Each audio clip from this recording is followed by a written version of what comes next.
The greatest fortress in the world fell because of a door, not a gate.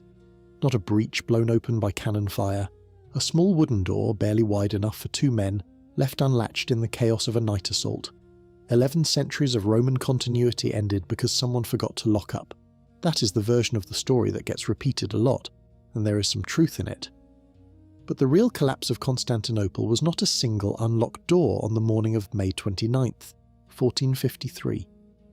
It was a process that took about 250 years, a slow hollowing out that left one of the most famous cities on earth defended by fewer soldiers than you would find in a mid-sized modern sports arena. The Ottomans did not storm a thriving empire. They walked into a building that had been condemned for generations. To understand how that happened, you need to go back long before the cannons and the siege towers. You need to go back to a moment in 1204 when the people who were supposed to be Constantinople's allies turned out to be far worse than any enemy the city had ever faced. Constantinople in the year 1200 was still, by most reasonable measures, the greatest city in the Christian world. It had been the capital of the Eastern Roman Empire for nearly 900 years. The population was somewhere around 400,000, maybe higher. Paris at the same time probably held about 50,000 people. London was smaller. The Theodosian walls, a triple-layered fortification system built in the 5th century, had never been breached by a foreign army. Not once in almost 800 years. Armies had shown up, stared at those walls, and gone home. The Avars tried. The Arabs tried twice. The Bulgars gave it a shot. The walls held every single time. The city sat on a triangle of land jutting into the water, protected by the Sea of Marmara on the south, the Golden Horn Inlet on the north, and the Theodosian walls on the west. A massive chain could be stretched across the mouth of the Golden Horn to block enemy ships. The geography was almost absurdly defensible. An attacker had to come from the west, across open ground, against walls that were the most sophisticated military engineering project of the ancient or medieval world. The outer wall was about 25 feet high with a deep moat in front. Behind that stood a second wall, taller than the first. Behind that, the inner wall rose to about 40 feet and was reinforced by 96 massive towers spaced roughly every 55 meters.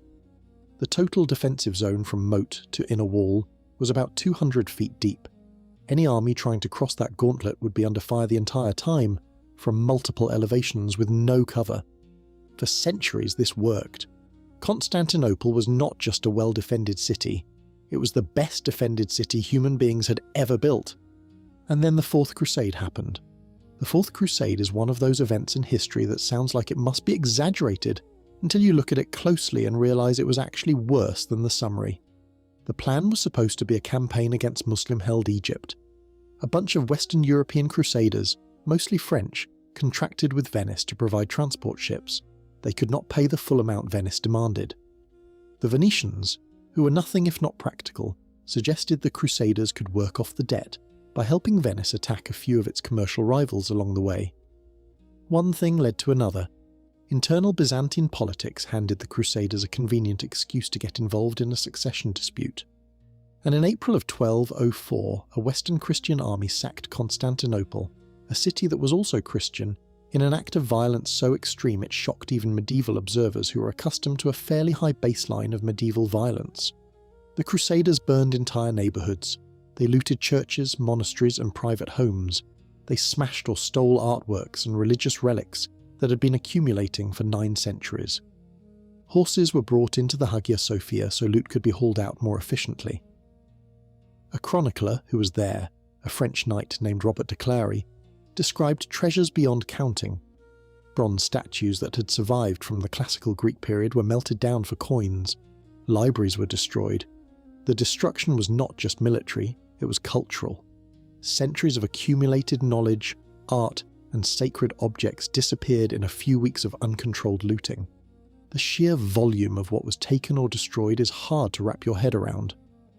The Hippodrome, the great chariot racing stadium that had been the social centre of the city for centuries, was stripped of its decorative bronzes. The famous bronze horses that ended up on the facade of St. Mark's Basilica in Venice were looted from Constantinople. They are still in Venice.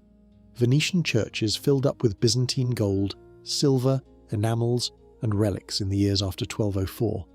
If you visit the treasury of St. Mark's today, a significant portion of what you see was taken from Constantinople during the sack. The Venetians were not embarrassed about this. They considered it payment owed. The human cost was severe. Contemporary Byzantine historian Nikitas Choniats, who witnessed the sack, described scenes of murder, rape and desecration that he considered worse than anything the Muslim armies had ever done to the city. Nuns were assaulted. The elderly were killed in the streets.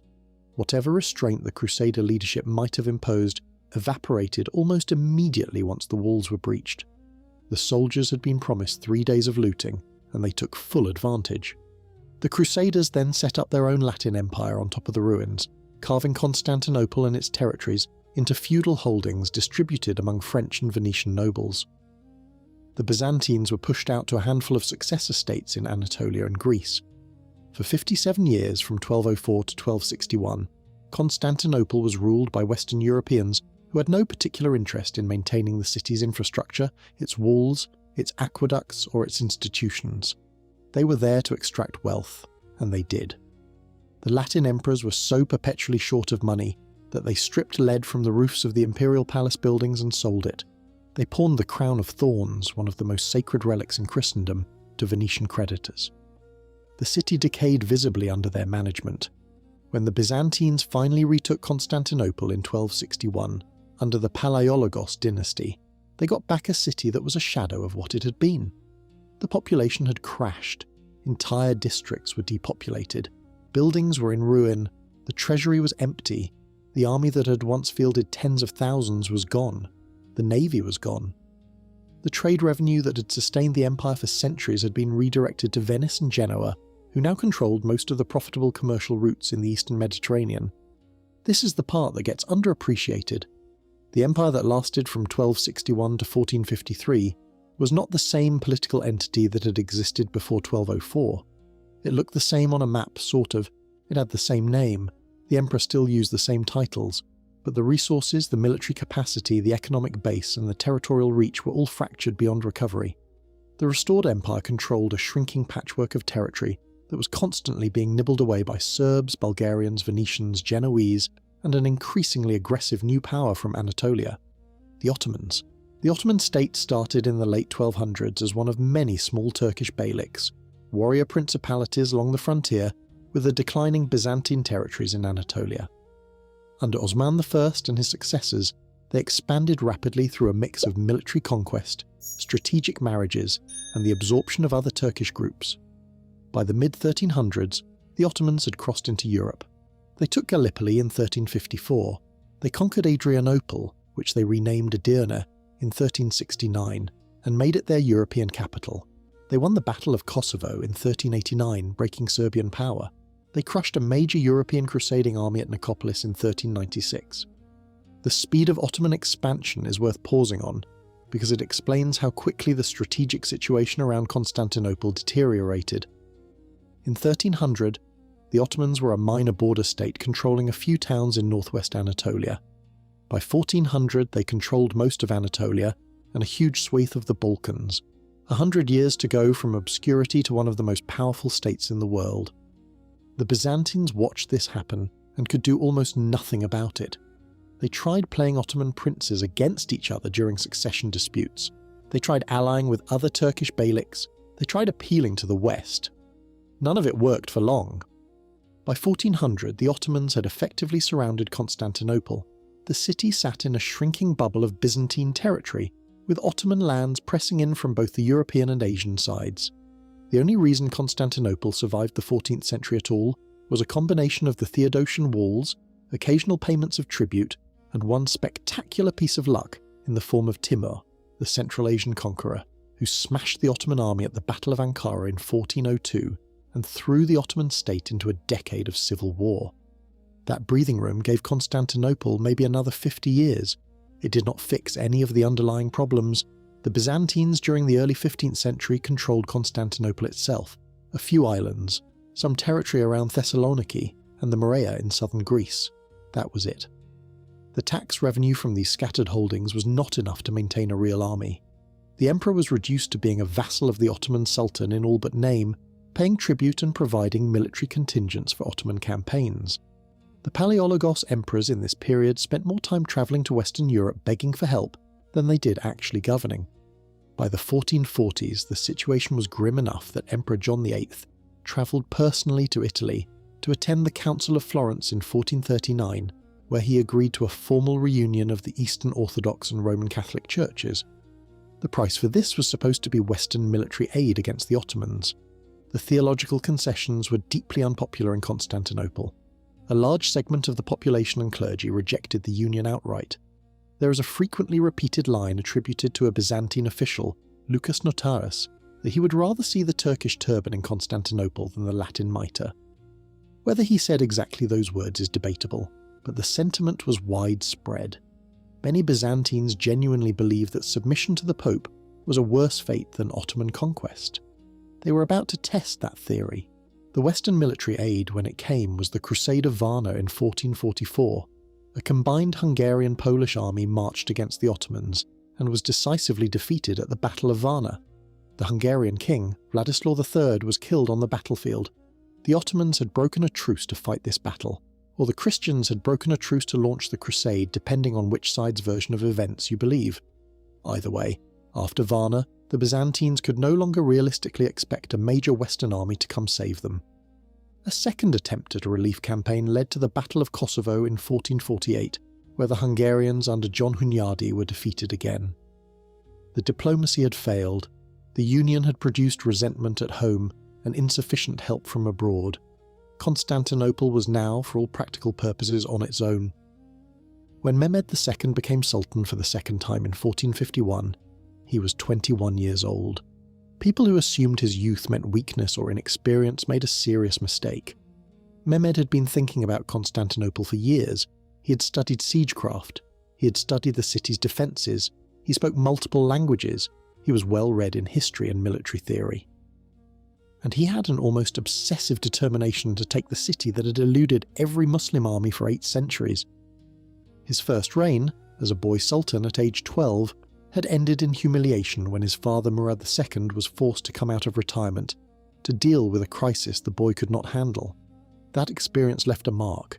Mehmed was not someone who intended to be underestimated twice.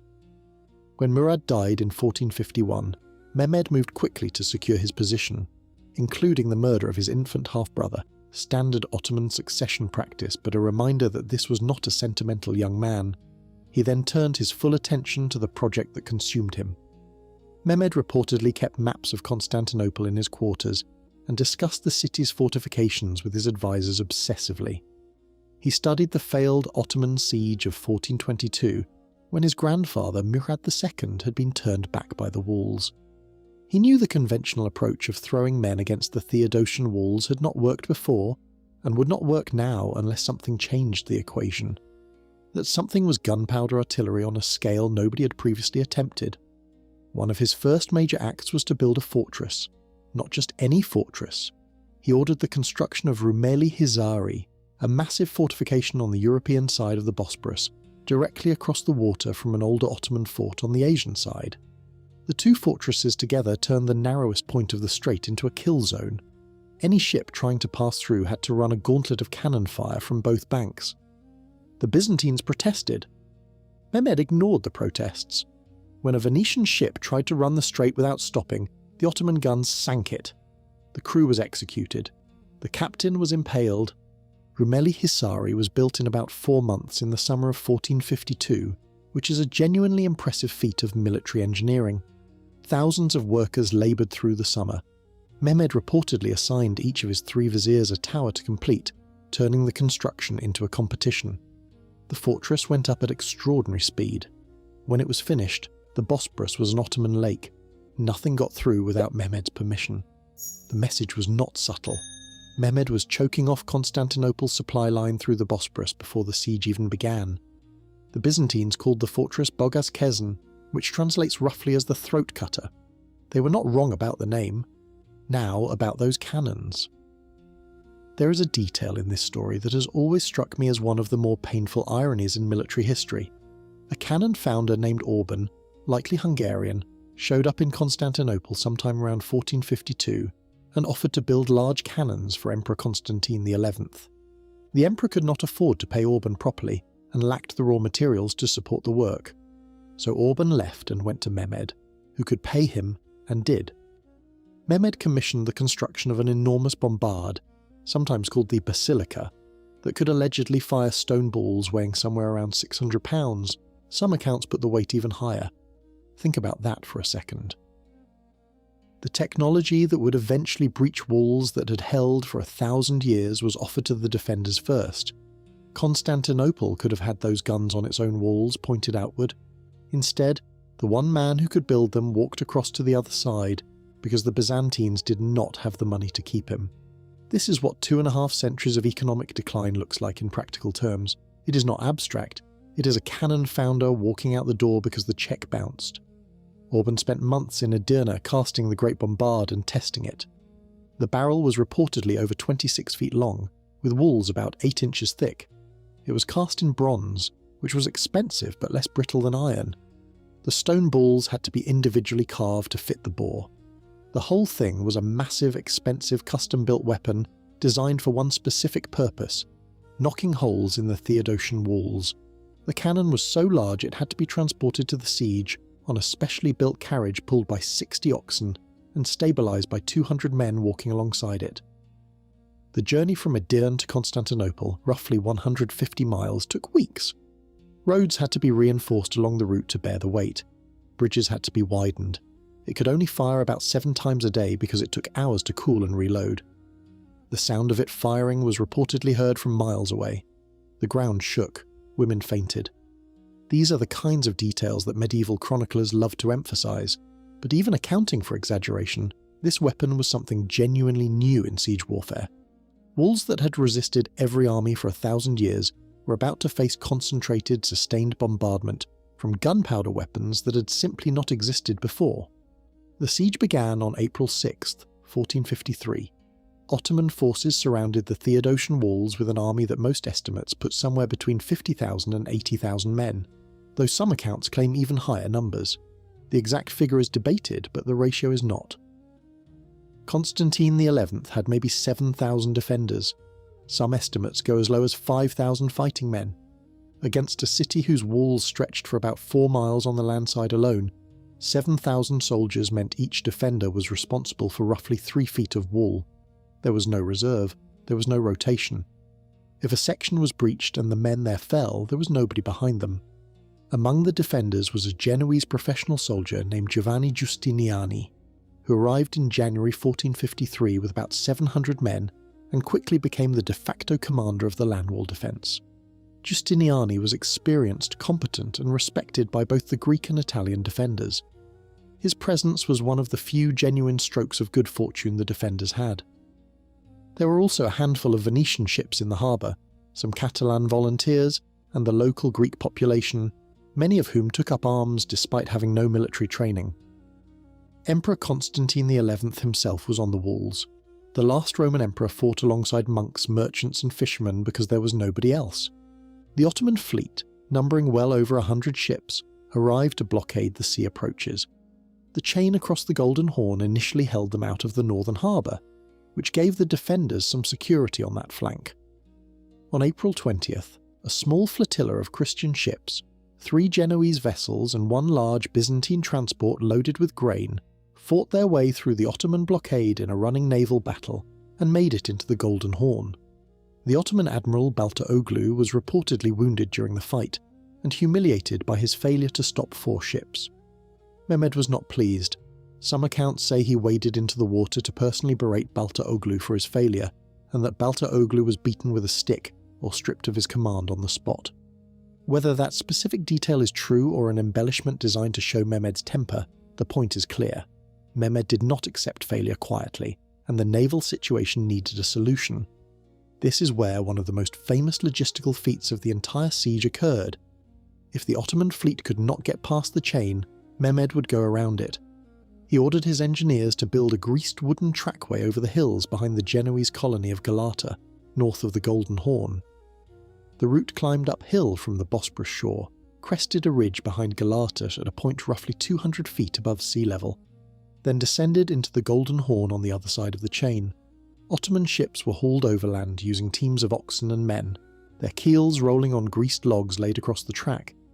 Some accounts say the ships were carried in cradles, others say they moved on rollers. The number of ships moved this way is reported differently by different sources, but it was probably somewhere around 70. The entire operation may have taken roughly one night, or it may have been spread over a couple of nights. Either way, it was done before the defenders could organise a response. When the defenders woke up and saw dozens of Ottoman warships floating in what had been their secure harbour, the psychological effect was devastating. The chain was now irrelevant. The defenders had to split their already impossibly thin forces to cover the sea walls along the Golden Horn, walls that had never been designed to withstand a serious assault because the chain was supposed to keep enemy ships out. These walls were lower and thinner than the Theodosian walls, built for a time when the Golden Horn was considered a safe flank by default. Now they were a vulnerability. The Venetian and Genoese sailors in the harbour were shaken. They proposed a counterattack, a night raid using fireships, to destroy the Ottoman vessels inside the Golden Horn before they could be properly positioned. The plan was organised, the ships were prepared. On the night of the attack, the Ottoman defenders were ready and waiting. The raid was betrayed, almost certainly by someone in Galata who warned the Ottomans. The Genoese colony was supposed to be neutral, but its neutrality was selectively permeable, and in this case it leaked fatally. The Christian fireships were sunk or driven off with heavy casualties. The defenders lost men, morale, and their last realistic chance of restoring the security of the Golden Horn. Several sailors captured during the failed raid were executed in view of the city walls. The defenders responded by executing Ottoman prisoners in view of the Ottoman camp. The siege was not a civilized affair. The bombardment of the Theodosian walls continued day after day. The great cannon cracked and eventually burst from the stress of repeated firing. It was repaired. Smaller cannons continued the work. The walls were being steadily ground down, especially in the vulnerable middle section near the Lycus River Valley, where the ground was lower and the walls slightly less formidable than elsewhere along the line. The defenders repaired the breaches at night, filling gaps with earth, timber, barrels, anything they could find. Every morning the guns started again and knocked it all apart. Mehmed also tried tunnelling. A Serbian miner named Zagan directed sapping operations under the walls.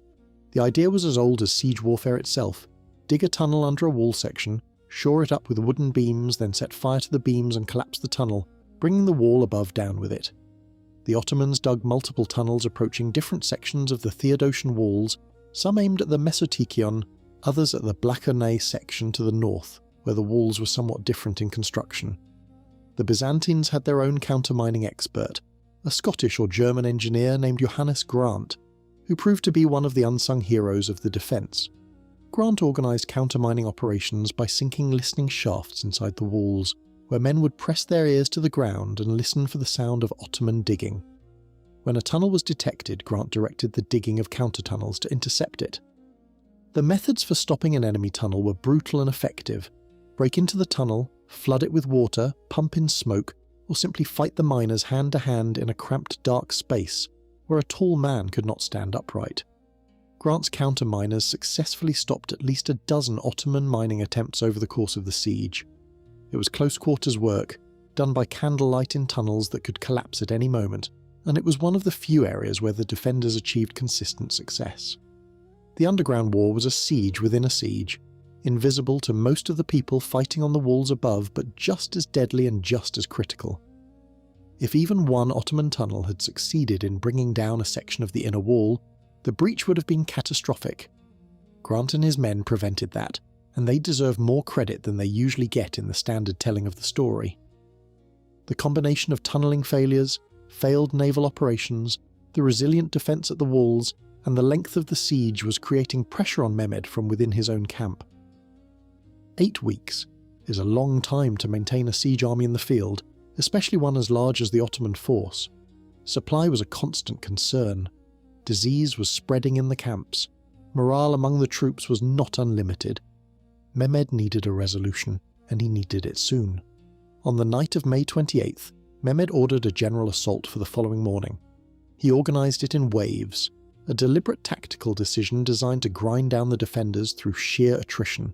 The first wave was expendable irregulars, poorly armed troops drawn from the fringes of the empire, whose job was not to take the walls but to tire the defenders and use up their ammunition and energy. The second wave was better quality Anatolian troops from the heartland of Ottoman territory.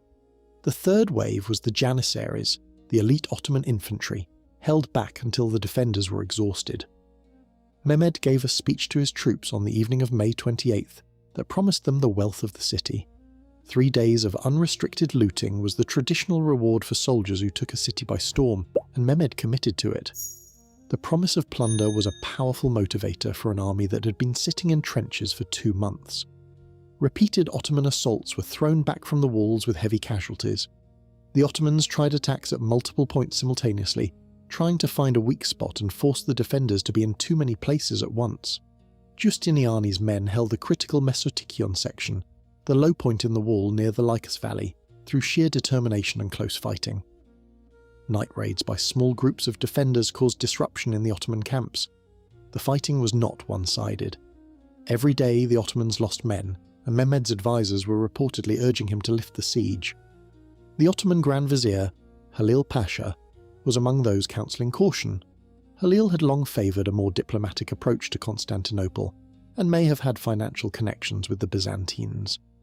Mehmed did not trust him, and suspected him of secretly hoping the siege would fail. Other advisors pushed for one more assault, arguing that the walls were crumbling and the defenders could not hold much longer. Mehmed, to his credit or his stubbornness depending on your perspective, sided with the Hawks. Daily life inside the city during those 8 weeks was grim. Food supplies were limited. The grain shipment that arrived with the 4 Christian ships on April 20th helped, but it was not enough to feed a city for weeks.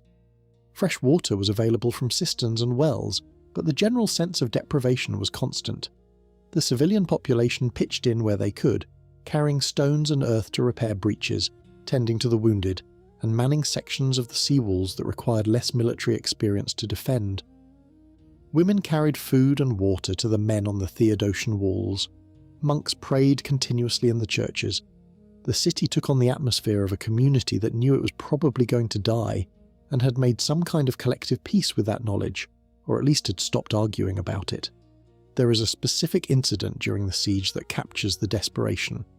The defenders attempted to dig a tunnel under the Ottoman lines to destroy the Great Bombard from below. The tunnel was detected, and the operation failed. On another occasion, a small force of defenders sortied out of a gate at night to try to set fire to an Ottoman siege tower. They succeeded in burning it, losing several men in the process, and were back behind the walls by dawn. These were not grand strategic moves. They were the improvised actions of people fighting with whatever tools and opportunities they could scrape together. Mehmed tried a different kind of assault around mid-May. He ordered the construction of a massive siege tower on wheels, covered in hides and earth to protect it from fire, and pushed it up against the walls. The defenders managed to destroy it with barrels of Greek fire, the incendiary weapon that the Byzantines had used for centuries. The formula for Greek fire was one of the most closely guarded secrets in the medieval world, and even in 1453, with the empire reduced to almost nothing, the defenders still had some stock of it.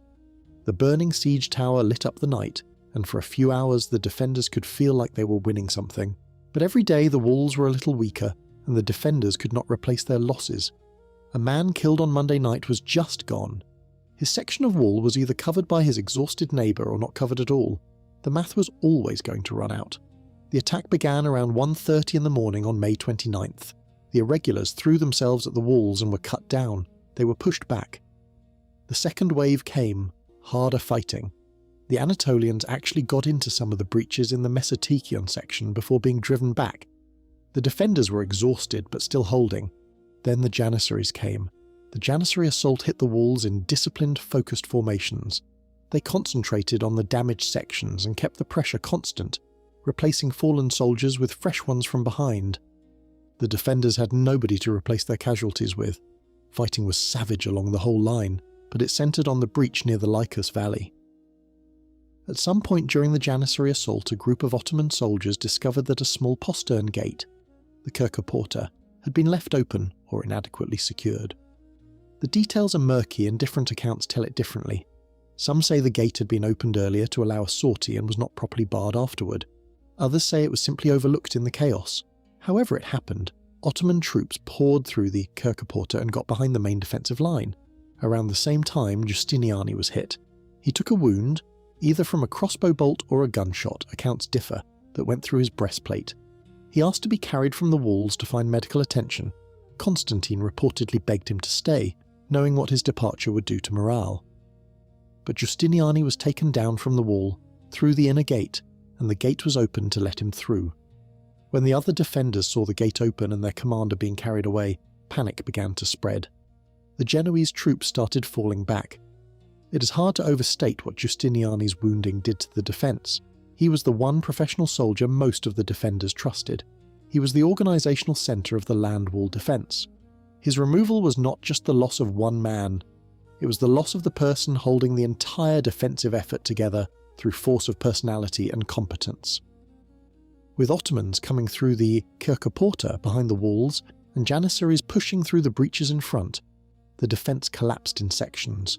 Soldiers who had fought for 8 weeks broke and ran for the harbour hoping to find a ship. Others fought on in isolated pockets. Constantine XI is said to have stripped off his imperial insignia and charged into the fighting on foot. His body was never conclusively identified. Different accounts describe his death differently. The most commonly repeated version is that he died fighting at the walls, sword in hand, indistinguishable from any other soldier in the final chaos. Whether that is exactly what happened, or a noble legend constructed after the fact, nobody knows for certain. What is known is that he did not surrender, he did not flee, and he was never seen alive again. By the morning of May 29th, Ottoman soldiers were inside the city. What followed was the customary sack that Mehmed had promised his troops as motivation. The soldiers moved through the city in groups, breaking into houses, churches, and monasteries. The scale of the looting was enormous. Gold and silver plate, religious icons, silk vestments, furniture, anything of value was taken. The slave-taking was systematic. Thousands of civilians who had sheltered in churches believing the sacred spaces would protect them were dragged out and claimed as property. Families were separated. Priests were stripped of their vestments. The Hagia Sophia was entered by soldiers while a liturgy was reportedly still being conducted. The priests, according to one tradition, disappeared into the walls of the church carrying the holy vessels and would emerge again when the church was returned to Christian worship. This is legend, obviously, but it gives you a sense of how the event was processed by the survivors. The Hagia Sophia was not just a building, it was the symbolic centre of Orthodox Christianity, the place where emperors were crowned, where the liturgy had been sung continuously for over 900 years.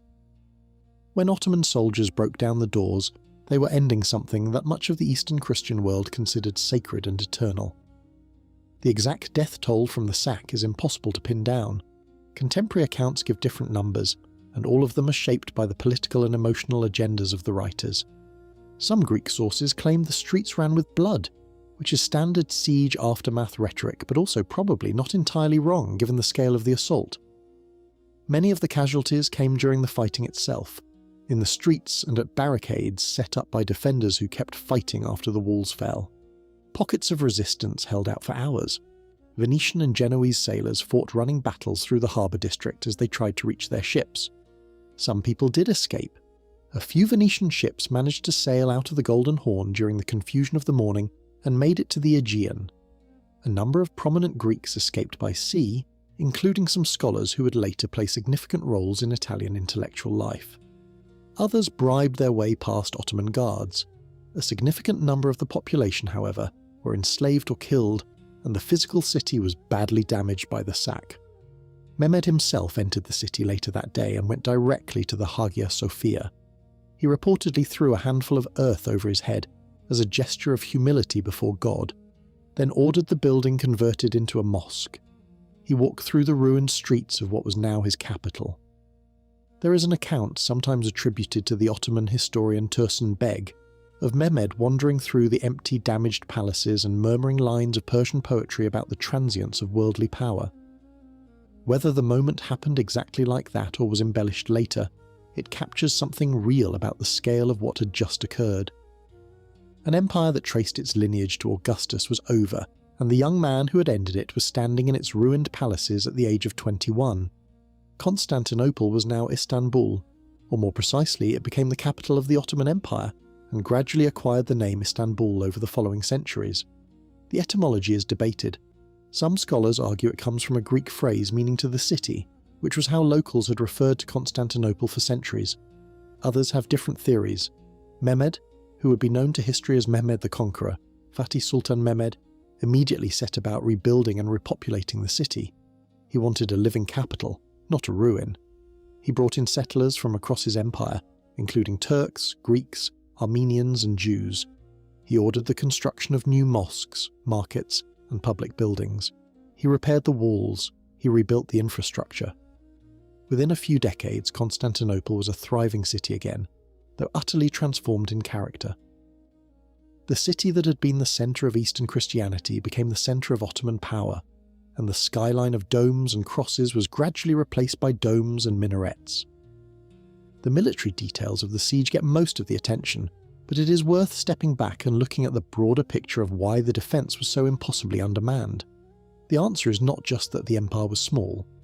The answer is that virtually everything that could have helped the defenders either failed to materialise or actively worked against them. The promised Western aid was almost entirely absent. Pope Nicholas V called for a crusade. Nobody came. Venice dithered for months about whether to send a relief fleet. The Venetian Senate debated, formed committees, requested more information, debated again and delayed. They had significant commercial interests in the Eastern Mediterranean that would be affected by an Ottoman conquest of Constantinople, but they also had commercial relationships with the Ottomans that they did not want to jeopardise by picking the wrong side. The calculations were cynical, careful, and ultimately fatal for the people waiting behind the Theodosian walls.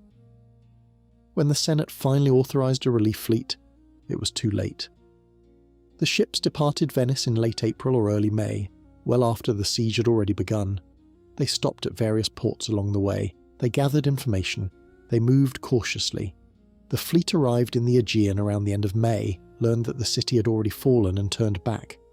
If those ships had sailed 4 weeks earlier, or even 2 weeks earlier, the additional naval forces might have made a meaningful difference, particularly in contesting the Golden Horn and resupplying the defenders. Whether they would have changed the final outcome is impossible to know, but the fact that the Venetian Senate's bureaucratic caution was functionally identical to abandonment was not lost on anyone at the time.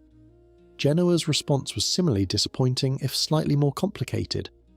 The Republic officially did not commit to the defence, but individual Genoese like Giustiniani fought with distinction. The colony at Galata maintained its painful neutrality, trying to stay on good terms with both sides. After the city fell, Galata surrendered to Mehmed without a fight, and was allowed to keep most of its commercial privileges, which tells you something about the strategic thinking behind their neutrality. They correctly guessed which side was going to win, and positioned themselves to survive. The religious controversy over the union of the churches actively poisoned internal morale. When a unionist mass was celebrated in the Hagia Sophia in December 1452, a significant portion of the population boycotted it. Lucas Notaras, one of the highest officials in the city, reportedly refused to attend.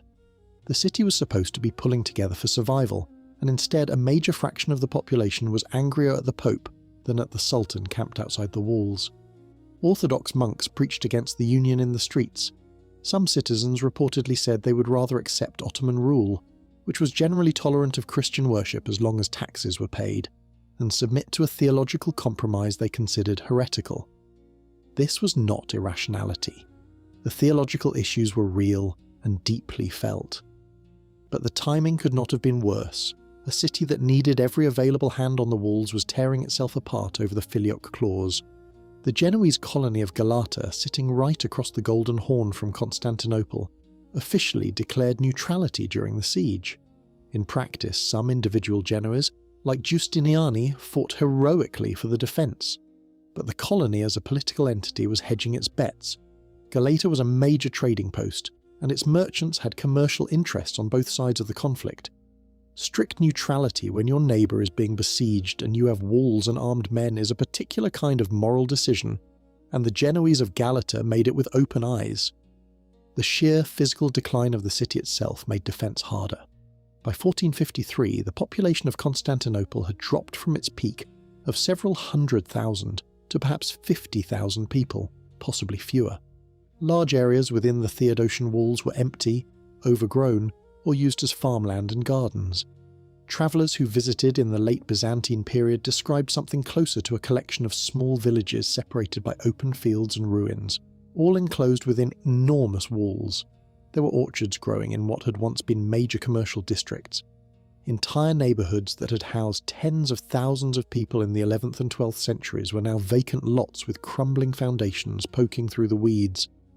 The city that the walls had been built to protect in the 5th century simply did not exist anymore in anything close to its original form. The walls were still there, but the economic and demographic base that had maintained them for a millennium was gone. Sections of the wall were in disrepair. The moat was partially filled in at some points. Gates that should have been sealed or reinforced had not been properly maintained. The defenders patched what they could, but they were trying to hold a fortification designed for a city 10 times their size, with a workforce a fraction of what was needed to maintain it properly. Money was the constant grinding constraint. Constantine XI could not afford to pay Orban, the cannon founder, and that decision sent the most powerful siege weapon in the world to the other side.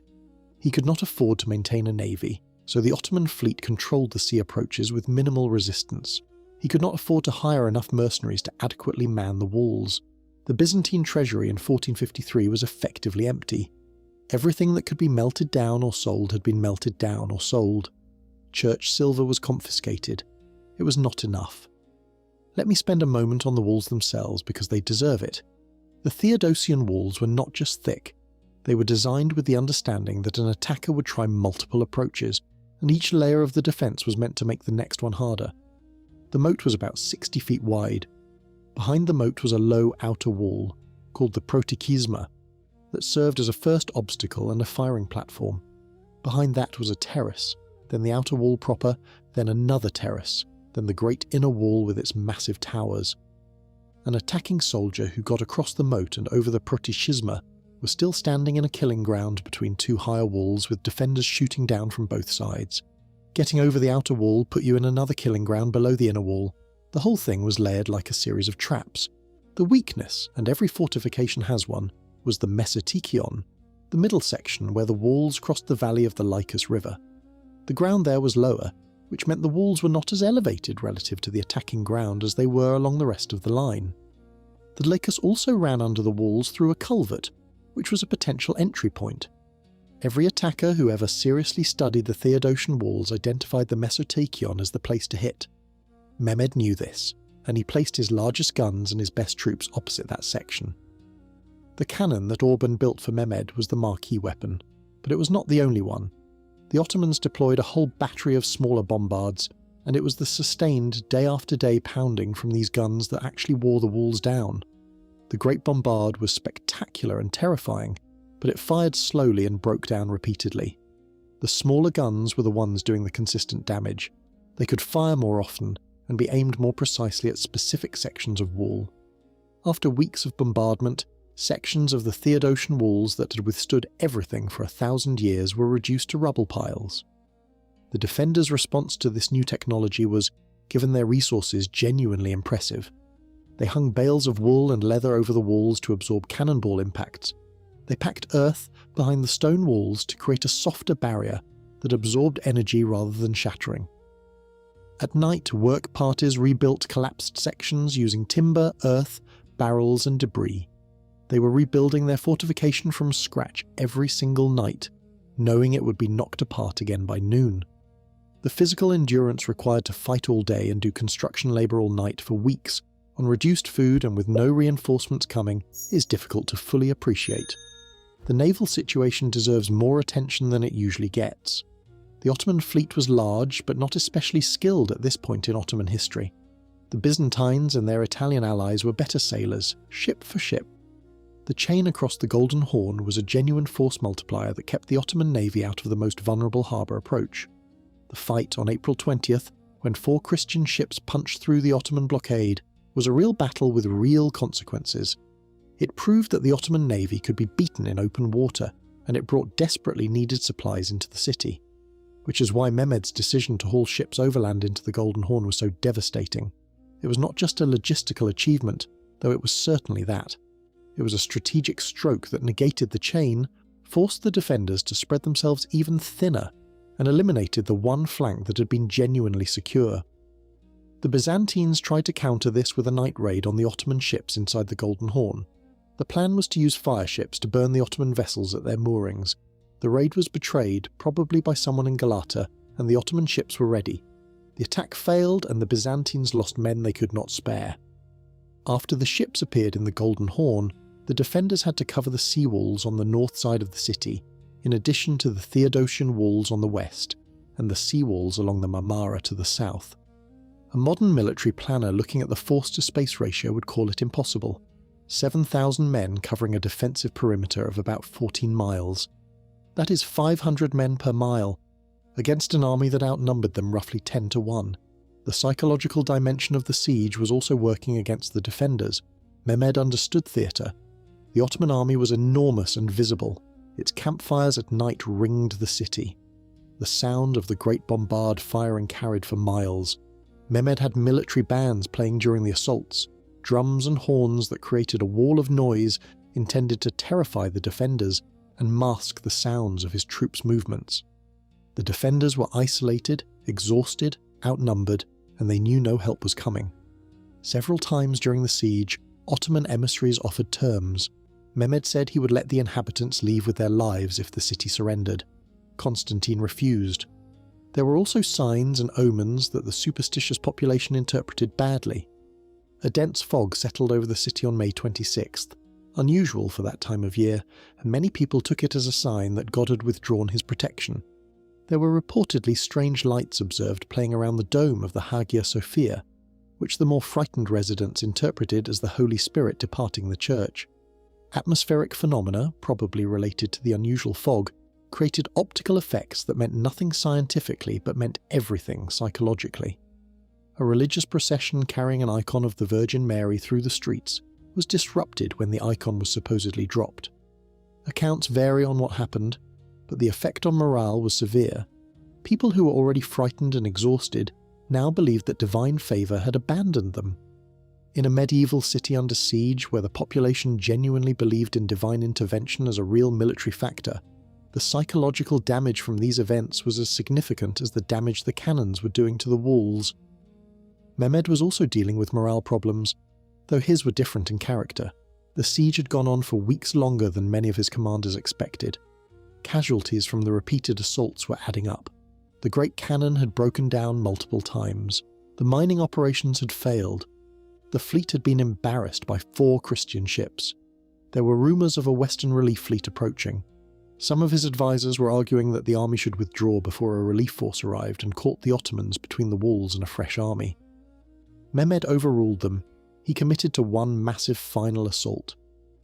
On the night of May 28th, Constantine XI reportedly made a speech to his remaining defenders. The content of the speech varies by account, but the core message was that they were fighting for their faith, their families, and their city, and that the battle the following day would determine everything. He asked forgiveness from anyone he might have wronged. He embraced his commanders. He then went to the Hagia Sophia, possibly for the last liturgy held there as a Christian church. The service was reportedly attended by both pro-Union and anti-Union factions. The theological dispute set aside for one evening in the face of what was coming at dawn. People wept during the service. When it ended, they went back to the walls. The final assault unfolded in the early hours of May 29th, and the sequence of events moved fast once the defence cracked. The irregulars came first, as I described, and were repelled. The Anatolians came second and nearly broke through at the Mesotakion before being pushed back. Then the Janissaries hit, and the defence held for a while even against them. The breach at the Kirkaporta Gate and the wounding of Giustiniani happened roughly simultaneously, and the combination of the two was fatal. Ottoman soldiers flooded through the Kirkaporta and raised their banners on the walls behind the main line of defence. When the surviving defenders on the Theodosian walls looked back and saw Ottoman flags flying behind them, the realisation that they were now trapped between 2 enemy forces broke whatever remaining cohesion existed. Some fought to the death where they stood, some tried to reach the harbours, Some simply stood and waited. The organised defence was over. Giustiniani was carried to a Genoese ship and evacuated across the Golden Horn.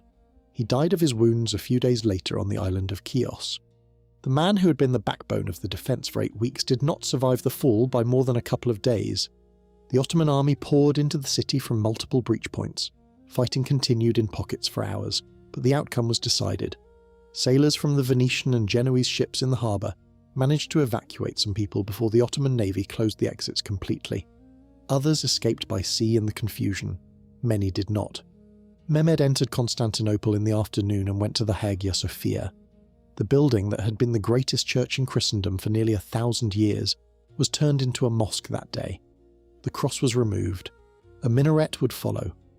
Mehmed reportedly ordered his troops to stop looting after one day, rather than the traditional 3, possibly because the damage was severe enough that he wanted to preserve his new capital from further destruction. Accounts differ on whether he actually limited the sack or whether it ran its course. The fall of Constantinople sent shockwaves across Europe. Church bells rang in mourning across the Christian world. The Pope renewed calls for a crusade that went nowhere, just like every other call for a crusade since Varna.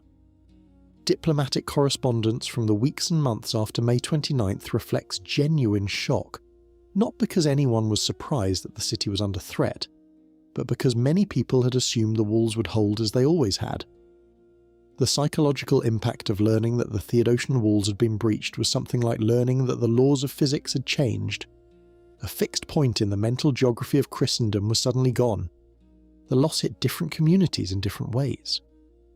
For Orthodox Christians across Eastern Europe, from Serbia to Russia, the fall of Constantinople was a spiritual and political earthquake.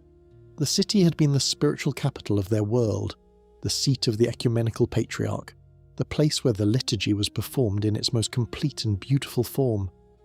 Moscow would eventually claim the mantle of the Third Rome, successor to both Rome and Constantinople, but that was a later development born out of the vacuum the fall created. For Western Europeans, the reaction was more mixed. There was genuine grief in some quarters, along with a great deal of guilt from people who recognised that they could have done more and had chosen not to. Italian merchants who had grown rich on the Eastern trade now faced the reality that the Ottomans controlled the most important commercial routes and could tax or block them at will. Among the practical consequences was a wave of Greek scholars and manuscripts moving westward, many of them to Italy. This migration of intellectual capital is sometimes credited as one of the contributing factors to the Italian Renaissance, though this is a simplified version of a more complicated cultural process. Greek scholars had been moving to Italy for decades before 1453. Figures like Manuel Chrysoloras had been teaching Greek in Florence since the 1390s. The fall of the city accelerated a trend that was already underway rather than creating one from nothing.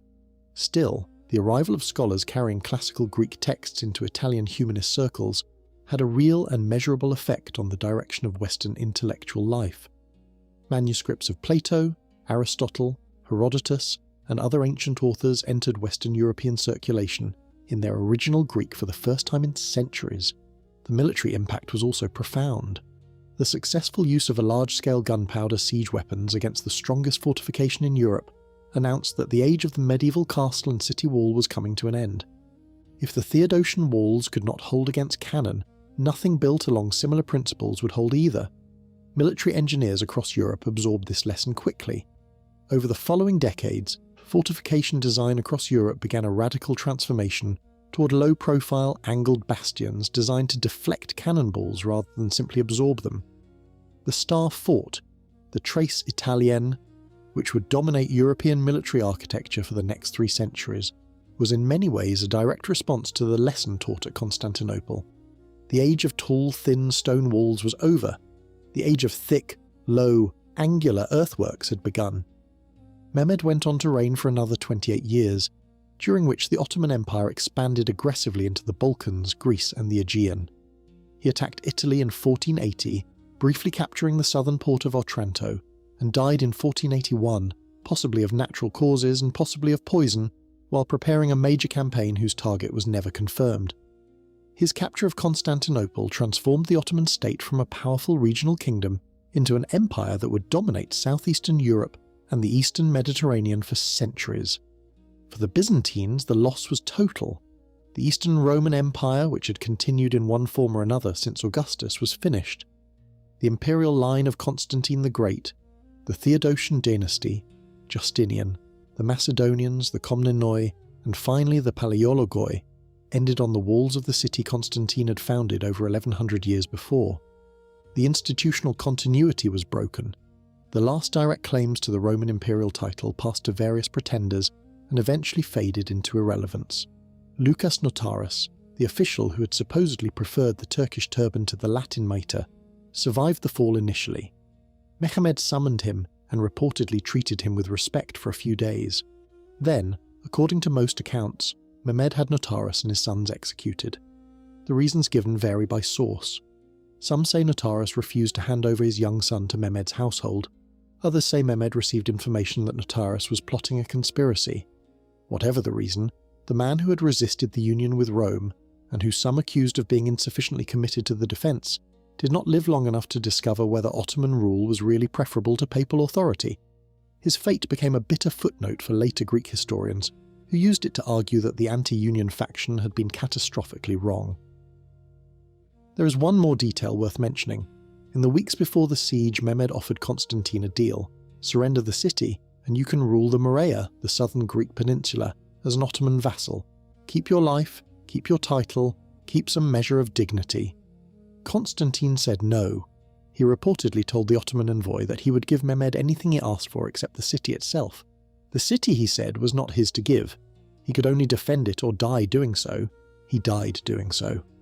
The walls came down, the gate was left open, the last emperor vanished into the fighting, and a city that had been the centre of an unbroken civilization for more than a millennium became something else entirely. Constantine XI got no tomb, no memorial, no definitive burial.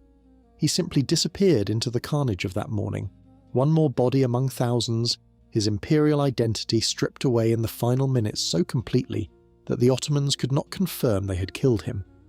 There is something fitting about that, even if it is also terrible. That unlocked door at the Kirkeporta gets a lot of attention because it makes a good story. A single small mistake, a single moment of carelessness, and history changes forever. And there is truth in that. The door mattered. Giustiniani's wound mattered.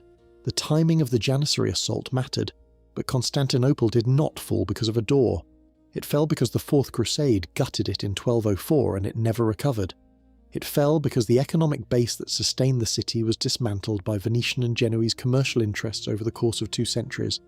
It fell because the religious controversy over union with Rome divided the defenders at the worst possible moment. It fell because the Western powers whose military intervention might have made a difference chose caution, delay, and self-interest over action. It fell because a 21-year-old Sultan had the vision, the resources, and the will to finish what his predecessors had started. It fell because gunpowder changed the relationship between walls and the armies that attacked them. The door was just the last thing. By the time it was left open, the outcome had been decided by centuries of compounding failures, missed opportunities, and structural decay that no single act of heroism or competence was ever going to reverse. Constantine XI fought to the death on the walls because that was the only choice left. Everything else had already been taken away. The fall of Constantinople marked the definitive end of the Roman world.